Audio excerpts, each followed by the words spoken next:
ఎమ్మెల్సీలకు CM సన్మానం ముగిసిన 9 మంది పదవీకాలం అనుభవాలు పంచుకున్న సభ్యులు అంటూ చూస్తున్నాం. ఈ 9 మందికి సంబంధించి మనం మొదలనే చెప్పుకున్నాం. ఈ 9 మంది పదవీకాలం ముగిస్తుండడంతో వారికి సంబంధించినటువంటి వార్త ఇది.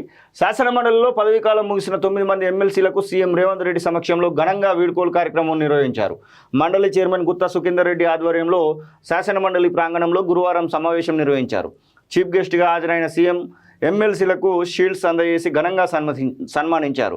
అనంతరం గుత్తల మాట్లాడుతూ మండలిలో 9 మంది ఎమ్మెల్సీల పదవీకాలం ముగియనుందని, సమావేశాల్లో ఆఖరి రోజుగా వారు గురువారం పనిచేశారని పేర్కొన్నారు. సభ్యులలో మంత్రులుగా చేసిన వారు కూడా ఉన్నారని, వారి అనుభవాలను నూతన సభ్యులు స్ఫూర్తిగా తీసుకోవాలని సూచించారు.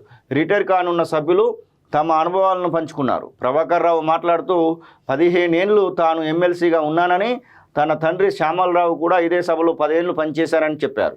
మండలిలో ఎమ్మెల్సీగా పనిచేయడం తనకు సంతృప్తినిచ్చిందని జీవన్ రెడ్డి వెల్లడించారు. మహమూద్ అలీ, మల్లేశం, నర్సిరెడ్డి, సుభాష్ రెడ్డి, రఘోత్తమ్ రెడ్డి, సత్యవతి రాథోడ్, మిర్జా రియాజుల్ హసన్ అలాగే తమ అనుభవాలను పంచుకున్నటువంటి విషయం ఈ నెల 29తోని అంటే రేపటితోని వీరి యొక్క పదవీ కాలం అయితే ముగిస్తుంది. ఇంకొకరు మే 1కి వాళ్ళ యొక్క పదవీ కాలం, హైదరాబాద్కు సంబంధించినటువంటి ఎమ్మెల్సీది వాళ్ళ యొక్క పదవీ కాలం అయితే ముగిస్తుంది. మొత్తానికి అసెంబ్లీ సమావేశాలు అయితే ముగిసినాయి. 11 రోజులు 3 తీర్మానాలు 12 బిల్లులు ప్రవేశపెట్టినటువంటి సందర్భాన్ని కూడా మనం చూస్తూ ఉన్నాం.